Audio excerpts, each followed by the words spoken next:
Chapter 2:14. Xiao Ling returned to the headquarters of the Dark Guild. Sitting on the throne of the spokesperson, she sternly looked down, sweeping her gaze over the entire crowd of subordinates. She noticed that the manpower of the guild had increased significantly over the years. All of them were formidable fighters with awe-inspiring combat abilities. At the forefront was the vampire, who had followed her since he was a mere guard in the supernatural forces of Fire City. Today, he and his subordinates were about to receive an exhilarating directive, which made him grin from ear to ear. Behind him were two beast men, their genes grafted from the most powerful creatures in the world, along with several hundred other strong fighters. In previous episodes, the vampire had led his guild to conquer a rift, from which it could be inferred that they had grown considerably stronger, perhaps all reaching the transcendent Third Order. Xiao Ling flashed a rare smile. She gently said, "So, everyone is here." On this side, the mighty Luo, he was the first to sign a blood pact with the Divine Tree. According to the latest information, Luo, after being abandoned and hunted by Luo Nation, had established himself as a king. Among humans, Luo was one of the most reputable fighters, extremely battle-savvy and wise. He was looking down at his army. Tens of thousands of strong fighters were lined up neatly below. According to the directive from the Divine Tree, it was time for him to launch an attack against the common enemy, darkness. Luo roared, "All warriors from the Third Order will participate in this battle. The rest must focus on defending the city. Do you understand?" Below, there was a unanimous shout, "Yes." The resounding shout of 10,000 people was awe-inspiring. On this side, the two leaders of the Iron Knight and Dragon Corp of the China Federation were also standing in front of their armies. They were the strongest backbone of this land. This masked man was the leader we often encountered in previous monster defense battles.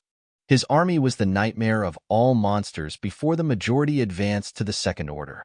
He spoke in a steely voice behind the mask. "I know that many of you have gone through life and death to get here, but the situation this time is completely different from usual. This is a joint operation. Even if it means sacrificing your lives, you must complete the mission." Beneath, tens of thousands of supernatural warriors from various cities stood in orderly rows. They crossed their arms behind their backs and shouted in unison, "Yes!" the sound echoing in all directions, stirring the hearts of those who heard it. More than anyone else, they understood that this battle would be the most brutal and desperate, for their enemy was the ferocious Australith. But their warrior spirit was not subdued. A leader of the Iron Knights slammed his large sword down and declared, "This battle, all for glory." The knights behind him, clad in full iron armor, their eyes shining behind their helmets, had been through 1,000 battles. They were not afraid of death. Meanwhile, Cheesy's eldest brother, Blackface, stood on a nearby high cliff. Suddenly, he gritted his teeth and said, "My brothers!" Perhaps Blackface was referring to his brothers below. They were preparing to enter the battlefield together. On the fourth day before the end of the spiritual tide, the United Nations finally agreed to join Misty Mountain in fighting against the darkness, and this desolate scene was in one of the cities attacked by the 10-Nation Alliance. This circular view was seen through a large hole punched in an Australith. Oh my, which strongman could do this? Knowing that Australith has a terrifying defense, the one who defeated it must at least reach the transcendent third peak at the minimum. The saint of the Holy Church of the 10-Nation Alliance was observing the whole scene. It turned out that this arrogant man who often sat crookedly on the golden throne was the one who killed that beast. Indeed, he was not arrogant for no reason. At this moment, a subordinate appeared and flattered. "Truly worthy of being a saint, you have exterminated that beast and pacified everything." Before this praise, the saint only frowned. He asked how many casualties? The guy immediately gritted his teeth in anger, bowed his head, and reported that 300 people in the Holy Guard had sacrificed, leaving only 8 people. As soon as these words fell, the saint felt a pain in his heart. Just one attack from the first beast had almost wiped out all his Holy Guards. The saint tried to keep calm and gave orders, but his voice could not help but sound a bit sad. "Go and gather the survivors." Hearing this, the subordinate was startled. Why gather again? Knowing that the other party did not understand, the saint said, "Hurry up, a new battle is about to begin." Switching scenes, the ground cracked, buildings were torn apart, cars and chunks of reinforced concrete were sucked together into a huge ball. Yul was creating a giant monster from his pile of scrap. In just a moment, a monster as large as an austrolith with glowing eyes appeared, ready for Yul to control at any time. It turned out he was resisting the attack of Austrolith. At this moment, Yul sighed. Fortunately, there was that spiritual tide, which made him advance his strength to a new height. Otherwise, standing in front of Austrolith, he really couldn't do anything. The scene shifts to Australia, a continent entirely engulfed in flames. 14 countries suffered severe devastation as soon as the darkness emerged, essentially when it ascended the throne of monsters here. Everything descended into chaos, with the death toll alone reaching 300 million people. Countless others were injured or disabled, and the entire civilization was almost reset. But the massacre did not stop. The KPI that the Dark King set for the monsters was too high, causing them to continue hunting humans relentlessly. At this point, anyone who ran slowly would be eaten. After the government forces were disbanded, they drifted back to the countryside, forming guerrilla groups with the people to resist the brutal monsters. However, casualties were inevitable, as the monsters always excelled in defense and attack speed. They easily penetrated the firepower of traditional weapons.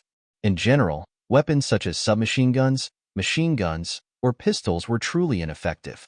A warrior fired a shoulder-mounted rocket launcher. At least this kind of firepower might be able to inflict damage on the monsters.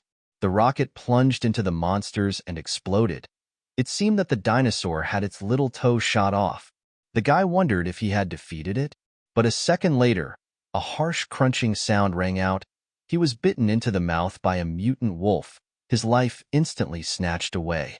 Tens of thousands of bullets were fired from the front line of the guerrilla forces, but these Australian monsters were not afraid at all.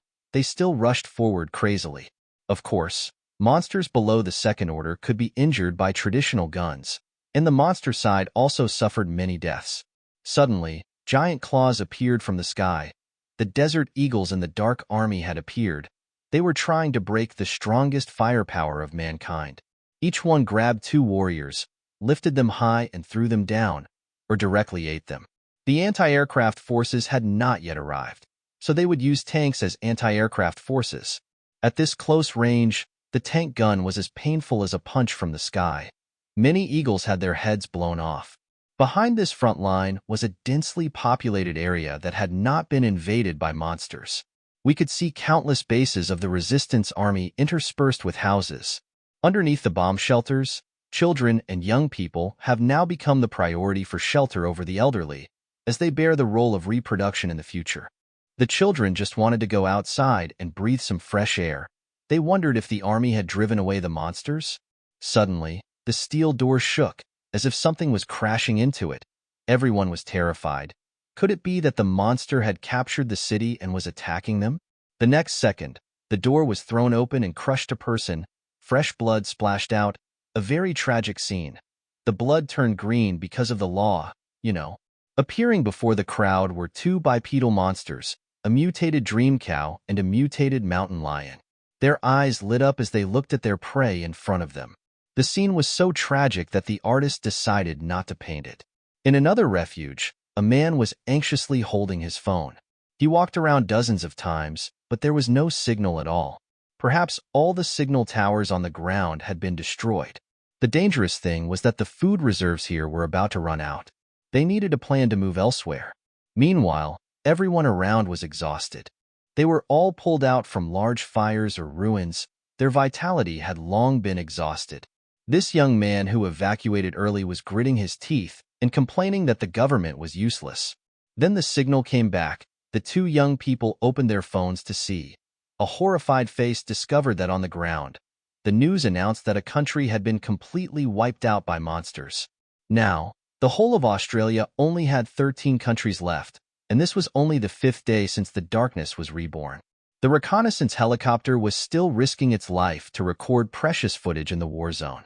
Meanwhile, the news was still ringing out. The military forces of mankind cannot organize defense, let alone counterattack and rescue. So the government continues to call on people to self-defend and hoard food. These meaningless words rang out, and the people immediately fell into despair. Without a frame, the people who tried to find food or move to a refuge were immediately eaten by the mutated wolves. Anyone who didn't know would think this was the Ninetales of Misty Mountain. Perhaps this impersonator would soon be dealt with by the big sister of the Misty Mountain. End of chapter 2:14.